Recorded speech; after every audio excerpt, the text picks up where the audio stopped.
وہ صحیح بخاری میں آتا ہے ایک اور صحابی تھے ابو بصیر رضی اللہ تعالیٰ، اور وہ بھاگ کے مسلمان ہو کے مدینہ شریف آ گئے، پیچھے ہی مشرکین عرب بھی آ گئے اور کہا یا رسول اللہ اپنا وعدہ پورا کریں. تو نبی علیہ السلام نے پھر ابو بصیر سے کہا کہ خدا کر کے معاہدہ ہوا ہے، تو اب معاہدے کو نہ توڑ، تو تو واپس نہ ان کے ساتھ چلا جا. تو نبی علیہ السلام نے ان کو واپس بھیج دیا. اب راستے میں کیا ہوا کہ وہ 2 بندے تھے، یہ اکیلا تھا، اور ان بندوں میں سے صحیح بخاری میں آتا ہے ایک بندے کے پاس بڑی خوبصورت سی تلوار تھی. تو وہ تلوار کی اپنی تعریف کر رہا تھا کہ دیکھو یہ کتنی خوبصورت تلوار ہے، اس کا دستہ کتنا پیارا ہے، اور یہ جس کا عورتوں کو بھی عادت ہوتی ہے نا اپنی چیزوں کی تعریف کرنے کی. تو وہ ابو بصیر نے نا اس کی کمزوری سمجھ لی.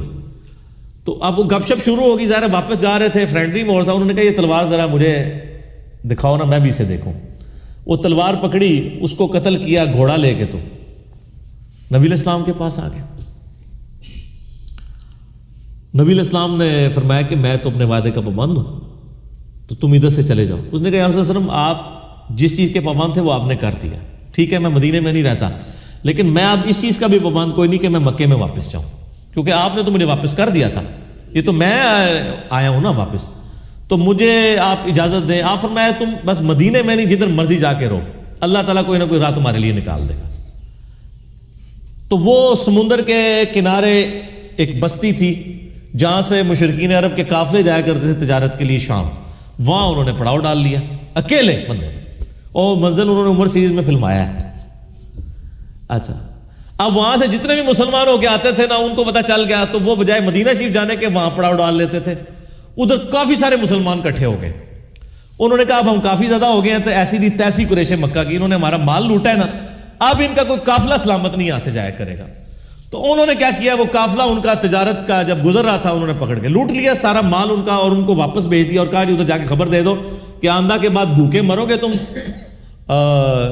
اب تمہارا کوئی قافلہ ادھر محفوظ نہیں ہے. وہاں پھر انہوں نے میٹنگ کی آپس میں کہ یار کیا کریں، یا تو ہم کوئی لشکر کشی کریں ان کے اوپر، لیکن لشکر کشی کیسے کریں، وہ تو خانہ بدوش تھے، کبھی کہیں پڑاؤ ڈالتے تھے کبھی کہیں پڑاؤ ڈالتے تھے. تو الٹیمیٹلی یہی ڈیسائیڈ ہوا، سہیل ابن عمر کو بلایا گیا کہ تو بڑا سیاح پڑھتا سے نا، تو مہربانی کر جا کے نبی علیہ السلام کو ریکویسٹ کر کے یہ شرط ختم کر دیں، اور جو لوگ مسلمان ہو رہے ہیں نا اللہ کا واسطہ جو انہوں کو اپنے کول ہی رکھو، ساڈے تو جان چھڑاؤ، کم از کم آپ کے پاس رہیں گے، کم از کم ہمارے قافلے تو نہیں لوٹیں گے نا، کسی چیز کے پابند تو ہوں گے. پھر وہ واپس آئے اور انہوں نے آ کے ریکویسٹ کی، اور نبی علیہ السلام کی شرافت تھی، آپ نے قبول کر لی. آپ فرمایا چلو ٹھیک ہے. پھر ان کی جان چھوٹی.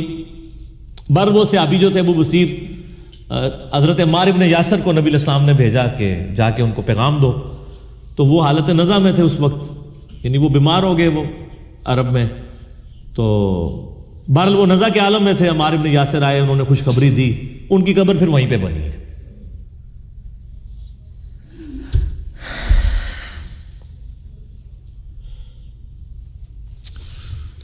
ان لوگوں کے نام بھی آج لوگوں کو نہیں پتا کہ جن لوگوں نے اسلام کے لیے شروع میں کیا قربانیاں کی ہیں. ابو بصیر رضی اللہ تعالیٰ عنہ دروشی پڑھے اللہم صلی علی محمد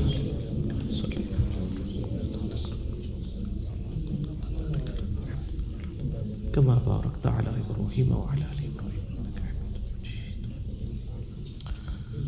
تو آپ دیکھیں کس طریقے سے یعنی ان لوگوں نے اپنی طرف سے ہوشیاری کرنے کی کوشش کی.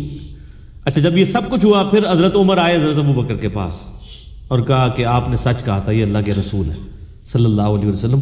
یعنی میرا وہ ویژن نہیں تھا کہ ہم دب کے صلح کر رہے ہیں، اور یہ صلح جو ہے وہ مسلمانوں کے لیے فتح کی نوید ثابت ہونی ہے.